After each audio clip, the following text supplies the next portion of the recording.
ইতিহাস কখনো হুবহু ফিরে আসে না, কিন্তু ইতিহাস ইঙ্গিত দেয়, ইতিহাস সতর্ক করে, আর ইতিহাসকে যারা অবহেলা করে তাদেরকে শাস্তি ইতিহাস নিজেই দিয়ে দেয়। 1936 সাল, ইউরোপ তখনও প্রথম বিশ্বযুদ্ধের ক্ষত শুকাতে পারেনি, কিন্তু ঠিক সেই সময় এক ব্যক্তি, এক নেতা, এক আগ্রাসী মানসিকতা পুরো বিশ্বকে আবারও আগুনের দিকে ঠেলে দেয়। আজ প্রায় 90 বছর পর বিশ্ব আবার দাঁড়িয়ে আছে এক অদ্ভুত মোড়ে। ফারাক শুধু এতটুকুই, তখন ট্যাঙ্ক ছিল সীমান্তে, কিন্তু আজ ট্রাফিক, স্যাংশন, সাইবার অ্যাটাক আর অর্থনৈতিক ব্ল্যাকমেইল। প্রশ্ন একটাই, আমরা কি আবার দেরি করে ফেলছি? 1936 সালের মার্চ, অ্যাডলফ হিটলার 20,000 সৈন্য পাঠালেন রাইনল্যান্ডে। এই এক সিদ্ধান্ত ভেঙে দিয়েছিল টার্কি অ্যান্ড বিজনেস, উপেক্ষা করেছিল টোনাম ফক্স। ওই এক সিদ্ধান্ত প্রকাশ্যে চ্যালেঞ্জ করেছিল গোটা বিশ্বকে। জার্মানির তখন সেনাবাহিনী দুর্বল। ফ্রান্স চাইলেই এক সপ্তাহের মধ্যে বার্লিন পৌঁছে যেতে পারত, কিন্তু তারা কিছুই করেনি, কারণ সবাই ভয় পাচ্ছিল, যুদ্ধ চাচ্ছিল না। এই ভয়টাই ছিল হিটলারের সবচেয়ে বড় শক্তি।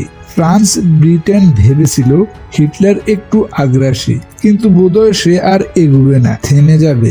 এরপর অস্ট্রিয়া দখল হলো, পোল্যান্ডে আক্রমণ হলো। তখন হঠাৎ বিশ্ব জেগে উঠল, কিন্তু তখন অনেক দেরি হয়ে গেছে। একজন আগ্রাসীকে একবার ছাড় দিলে সে থামে না, সে শুধু পরের টার্গেট ঠিক করে।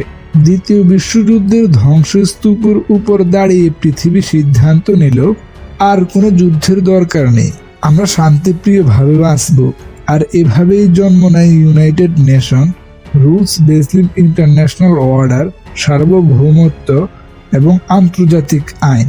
এই ব্যবস্থার কারণেই গত 80 বছরে বিশ্বযুদ্ধ হয়নি। প্রযুক্তি, অর্থনীতি, মানব উন্নয়ন এগিয়েছে, কিন্তু ওই ব্যবস্থাটি নিখুঁত ছিল না। শক্তিশালীরা সবসময় ফাঁক ফোকর খুঁজেছে, কিন্তু তবুও এটা ছিল বিশৃঙ্খলার চেয়েও ভালো। কিন্তু 2022 সালের পর বিশ্ব বদলাতে শুরু করে।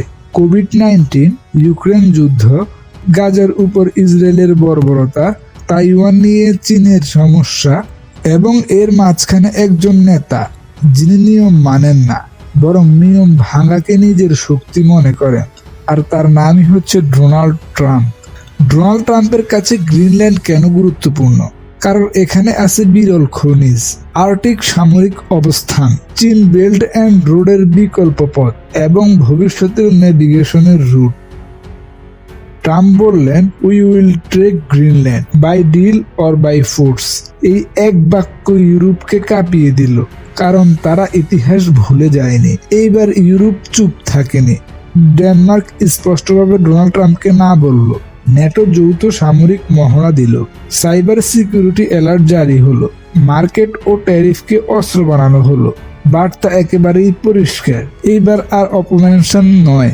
ট্রাম্প যা বোঝেন, ভয়, চাপ, শক্তি, ইউরোপ সেই ভাষাতেই কথা বলল। 10 থেকে 25% ট্যারিফের হুমকির জবাবে ইউই ট্রেড টক বন্ধ করলো। 100 বিলিয়ন রিলেশন ট্রাফিক প্রস্তুত করলো। ফলাফল, ট্রাম্প পিছু হটলেন। ট্রাম্প কোনো কূটনীতিক নন, তিনি একটি এক্সপ্লোয়িং বুলি। যে ভয় পায় তাকে চাপে, যে দাঁড়ায় তাকে সম্মান করে।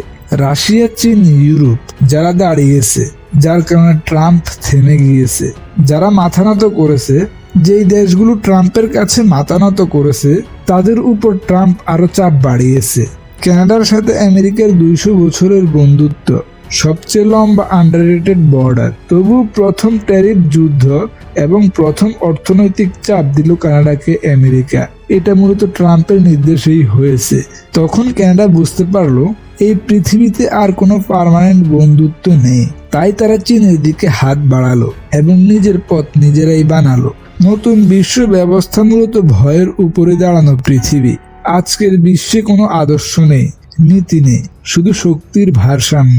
ইউএন এখন দুর্বল হয়ে গিয়েছে, ন্যাটো প্রশ্নবিদ্ধ হয়েছে, নতুন নতুন ব্লক তৈরি হচ্ছে, BRICS তৈরি হচ্ছে, SCO তৈরি হচ্ছে, ইসলামিক ন্যাটো তৈরির প্রস্তাব চলতেছে, বর্ডার অফ পিচও তৈরি হচ্ছে।